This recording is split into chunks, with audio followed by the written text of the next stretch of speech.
Le petit train de la banlieue dans un sale état, ces travailleurs fustigent leurs mauvaises conditions de travail. Le ministre de l'économie et des finances pointé du doigt, il aurait bloqué leur compensation financière. Le réseau national des prestataires du transfert d'argent mécontent du mutisme de l'État, ses membres fustigent les démarches illégales des opérateurs de transfert d'argent du pays et décrit aussi la non-application des lois et règlements régis par la BCEAO, entre autres. 10% de plus sur les pensions de retraite à partir de janvier, insuffisant selon certains bénéficiaires. Il confie qu'il n'arrive pas à joindre les deux bouts avec ce montant et sollicite une augmentation de la part de l'IPRES. Et enfin, qu'en 2017, le Sénégal dans la poule B, le sélectionneur national optimiste Aliou Cissé affirme que les Lions ont tous les atouts de leur côté pour pouvoir s'en sortir. C'est sa première sortie après le tirage au sort. Voilà pour les titres, le développement c'est dans une poignée de secondes.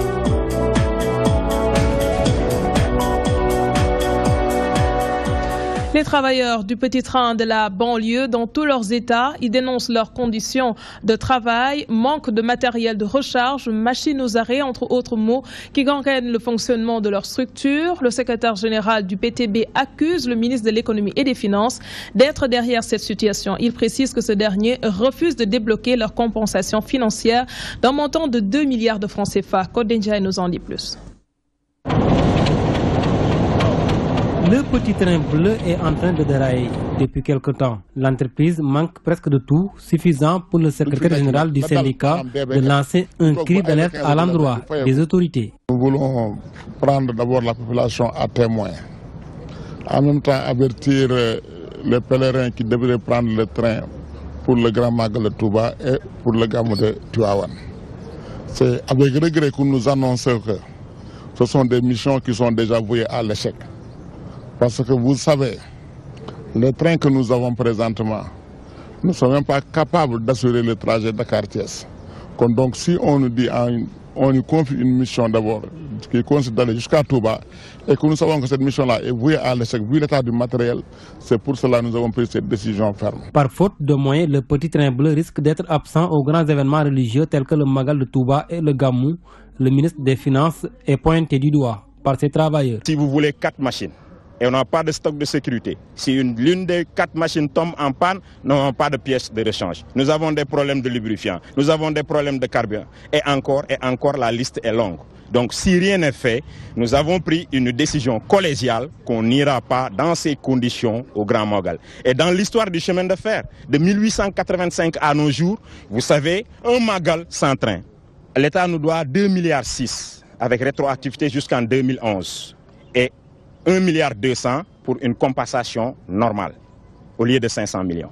Une situation financière désastreuse qui risque d'impacter négativement sur le paiement des salaires de ce mois. Quand la direction générale dit, si l'État ne fait aucun effort d'ici la fin du mois, les salaires ne seront pas payés, ça c'est grave. Donc, il est mon devoir d'avertir les travailleurs pour qu'on soit prêts et que nous ne le laisserons pas faire. Si toutefois que les salaires ne sont pas payés dans les délais normaux, sachez qu'on va arrêter le train jusqu'à ce que les salaires soient payés. Ces travailleurs menacent d'aller en grève si les autorités ne réagissent pas face à cette situation. Pour l'instant, ils fustigent la sourde oreille de certaines autorités. Ils interpellent désormais le chef de l'État à réagir sur cette situation avant qu'il ne soit trop tard. Le torchon brûle entre l'Union sénégalaise des entreprises de transit et de transport agréées et les multinationales qui exploitent sur le périmètre portuaire. Pour cause, les transitaires dénoncent le paiement des taxes illicites et des problèmes de congestion. Face à ces difficultés, ils disent ne pas comprendre la passivité de l'autorité qui ne s'exerce que convenablement sur le périmètre portuaire. Mansour Sow a assisté à la rencontre. Entre tracasseries, paiement de taxes jugées illicites, des problèmes de congestion, les transitaires du port autonome de Dakar souffrent le martyre.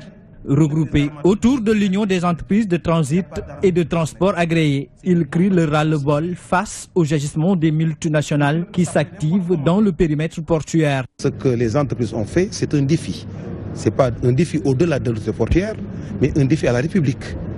On ne peut pas être une multinationale. Une loi est sortie pour une application surtout dans le périmètre portuaire et que ces compagnies disent non. Donc nous, on demande tout simplement que l'autorité s'exerce pour qu'on arrête immédiatement cette facturation illicite et qu'on rembourse toutes les sommes indues. Les autorités aujourd'hui de ce pays ont regardé le problème, l'ont étudié, ils ont pris une position par rapport à cela. C'est totalement illégal parce que ce n'est pas homologué. Toutes les tarifications de manutention terre au Sénégal, c'est des tarifications homologuées. Le ministère a déjà pris position par rapport à ça. C'est sans nul doute cet arrêté qui régule leur secteur au niveau du périmètre portuaire qui constitue leur principale difficulté. Après un diagnostic sans complaisance, ils demandent sa révision. Quand on va l'arrêter, on voit sur les lignes que l'avis d'arrivée pour informer le commerçant que ton conteneur est venu, 10 000 francs. Et après, donc, qu'est-ce qu'on met encore? Frais de communication, 10 000 francs. Mais là, l'avis d'arrivée et communication, est-ce que vous pouvez vous faire la différence entre les deux? Je ne vois pas. Et ça, donc, on l'a dit, il faut qu'on arrête ça. Les camarades de Mamartar Diallo ont en outre dénoncé l'absence de dialogue et de concertation avec les autorités portuaires. Ces dernières sont aussi pointées du doigt pour leur passivité face à cette situation que vivent ces transitaires au niveau du port autonome de Dakar. Mansour Sow, en voilà d'autres qui ne sont pas contents. Il s'agit des prestataires de transfert d'argent. Inquiets pour leur avenir, ils confient qu'ils ont très souvent des différends avec leurs opérateurs, des difficultés liées à des arnaques et d'énormes pertes. Ainsi, ils appellent les hommes d'affaires à venir investir dans le secteur des transferts d'argent afin de les aider à sortir la tête de l'eau. Ils ont fait face à la presse ce matin et c'était en présence d'Ababakar Sadir Top. Le réseau national des prestataires du transfert d'argent a tiré à boulet rouge sur les opérateurs ainsi que sur l'État. Il dénonce le non-respect des lois qui régissent le secteur des transferts d'argent. D'ailleurs, la BCEAO a été saisie, mais en vain. Ils se permettent de sortir des contrats d'adhésion qui sont en porte-à-faux avec ce que dit la réglementation. La dernière fois que nous avons vu les autorités de la BCEAO, ils nous ont dit que carrément, eux, ils sont en connaissance de rien. Pour qu'un contrat puisse passer, eux, ils doivent le valider. Ils n'ont rien vu. Donc, qu'est-ce qui se passe? C'est l'anarchie totale. On ne peut pas continuer comme ça. Nous demandons à l'État du Sénégal, à toutes les autorités, à l'opinion publique nationale et internationale de nous accompagner. Face à cette situation qui empire, le RENAPTA lance un appel aux hommes d'affaires afin que les dérives puissent cesser. Il y a des gens et des organes compétents qui ont les capacités techniques et financières pour venir investir dans ce secteur-là. Qu'ils viennent. C'est un secteur porteur.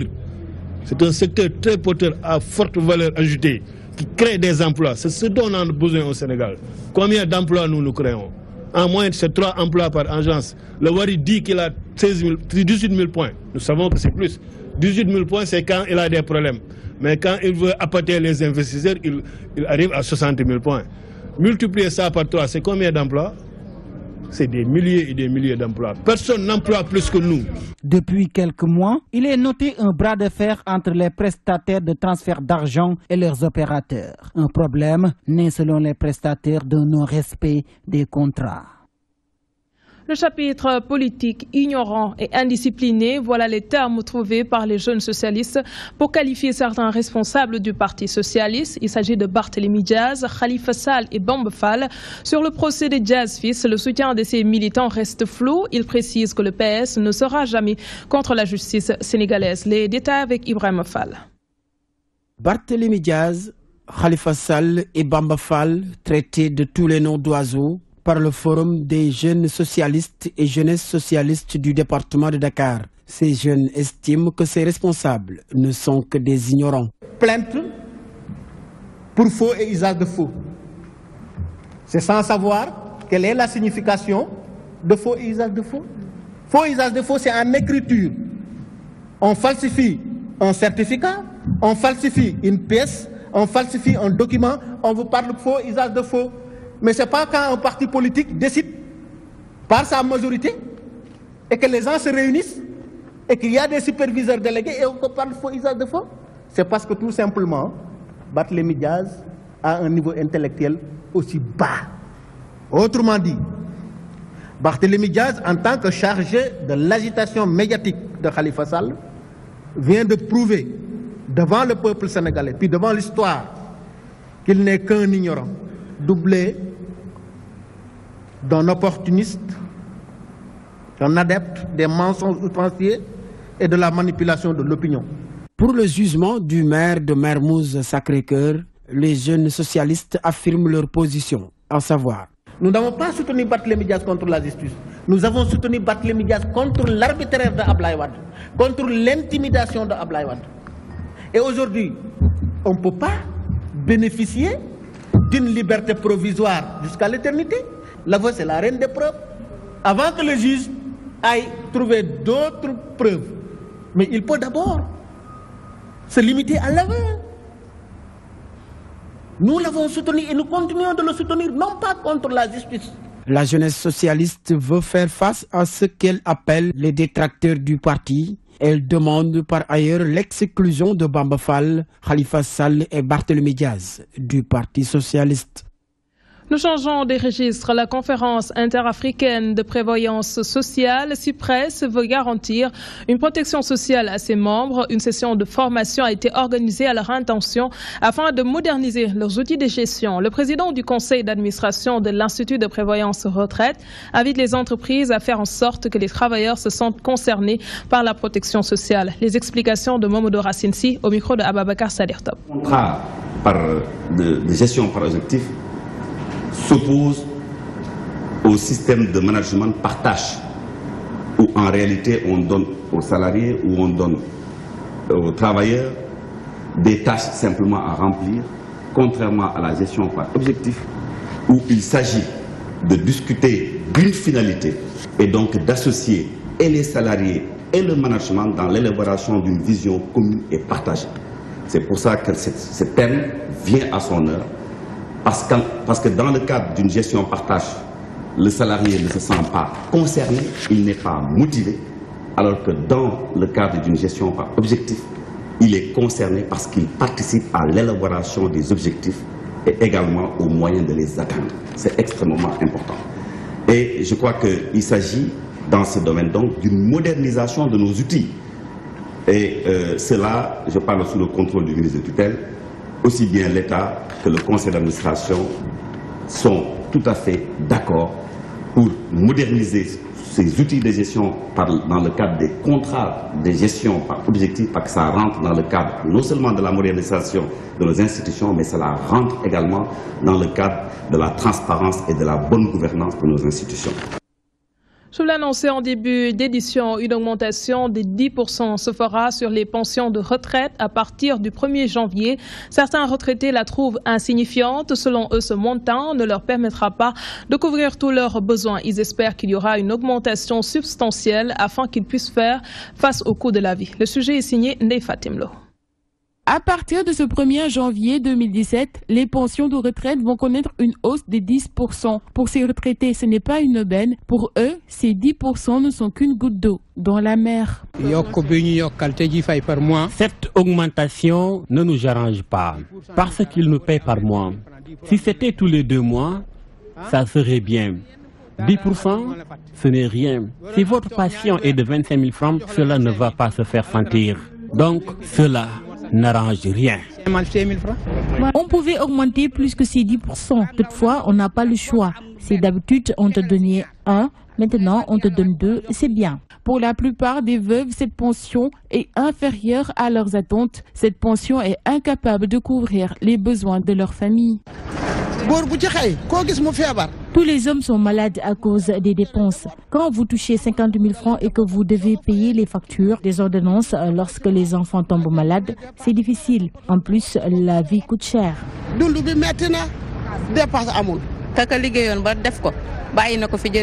Les pensions alimentaires ne nous servent à rien.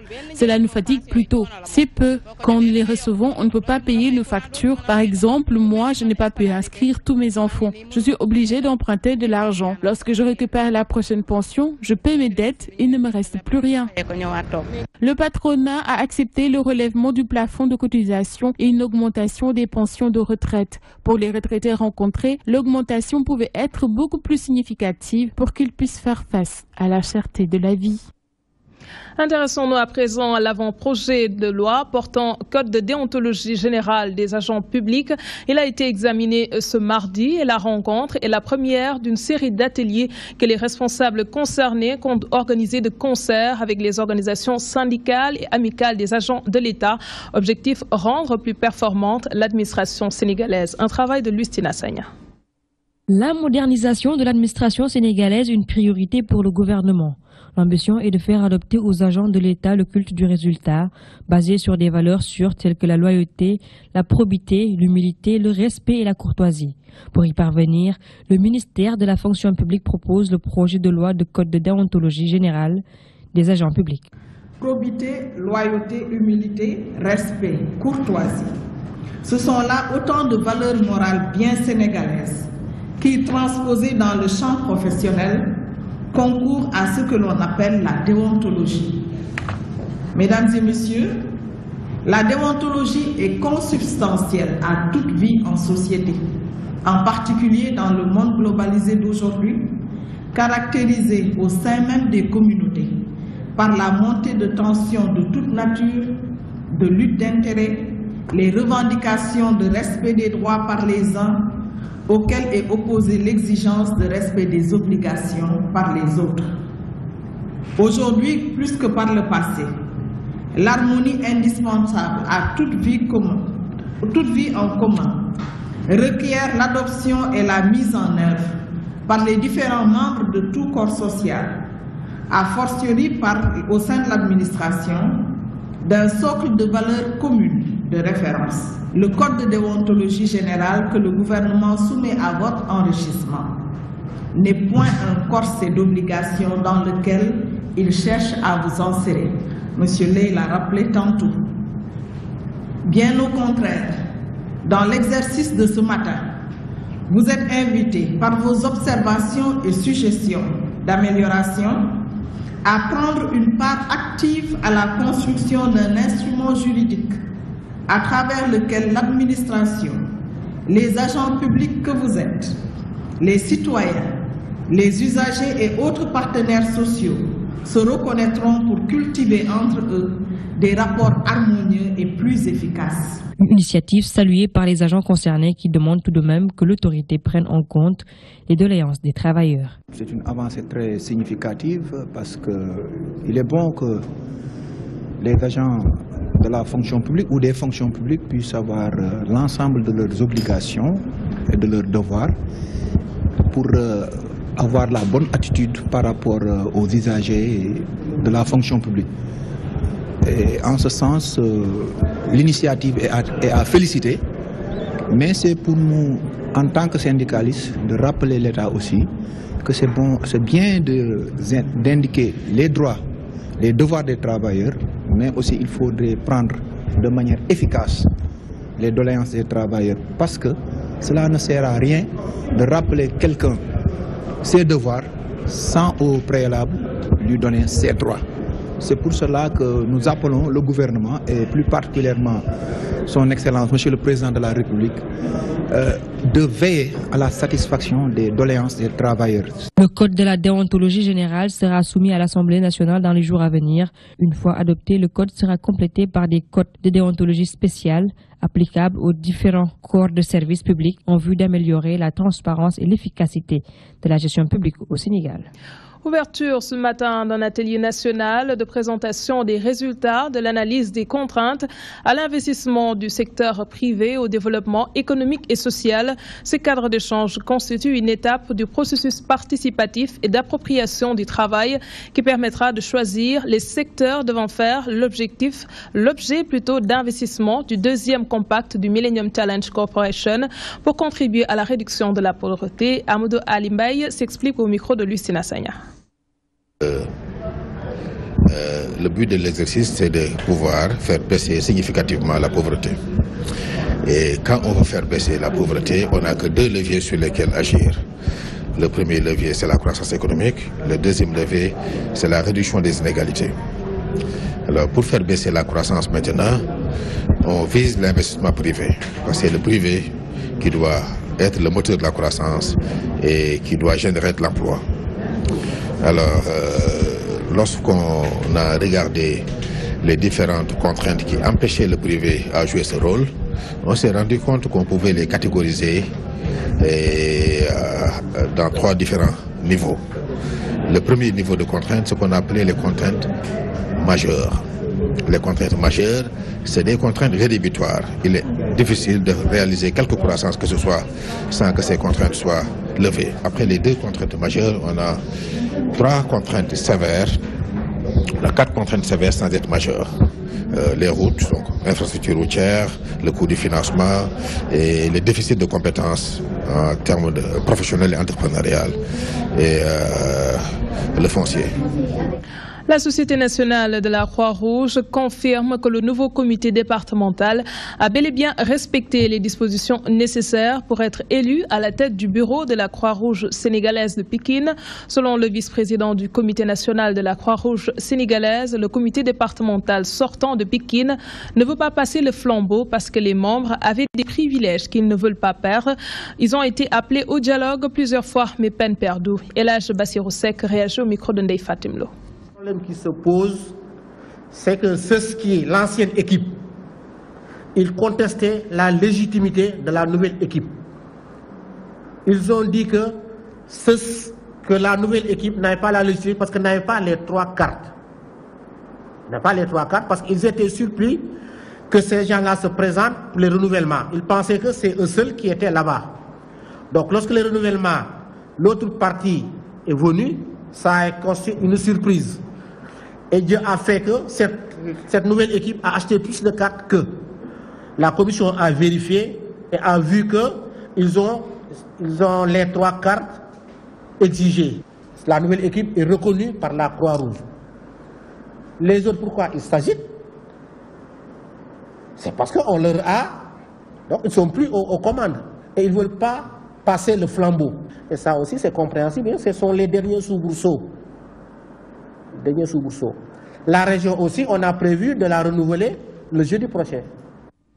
Parlons à présent de l'inauguration ce lundi du tronçon de l'autoroute Diamniadio à IBD Sindia.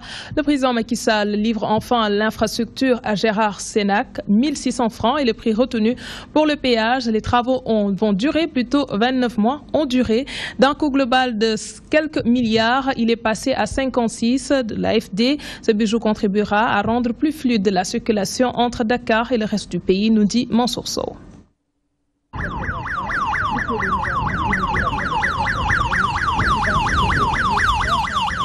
Le chef de l'État, le président Macky Sall, sur le tronçon de l'autoroute Diamniadio à IBD Sindia.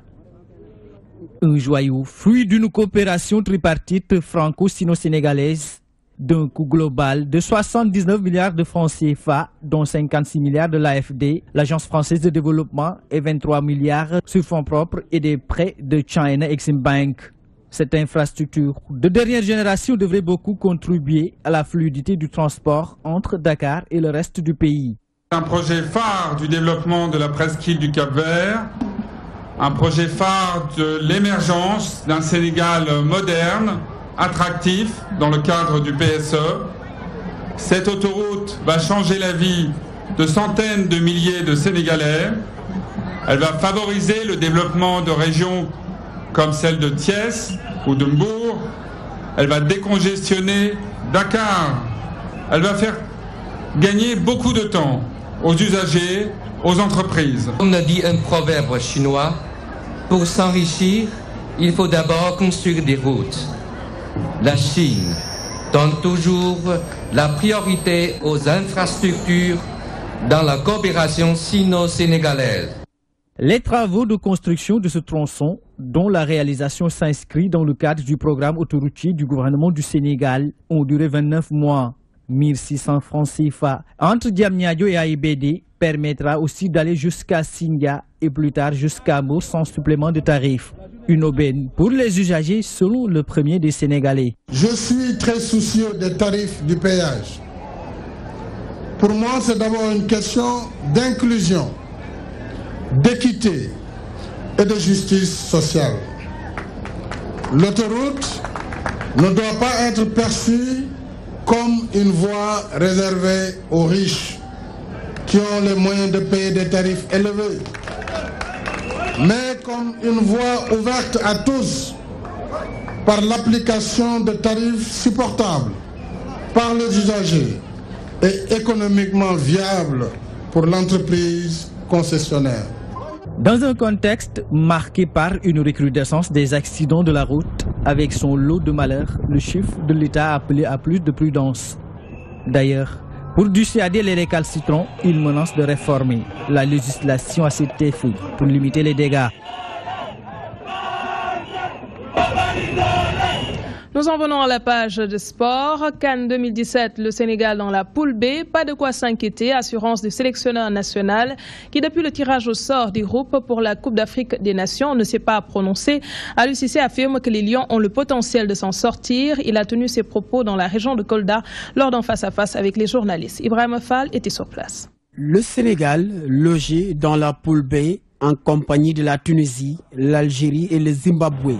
Les Lions ne seront pas à Libreville en victime expiatoire.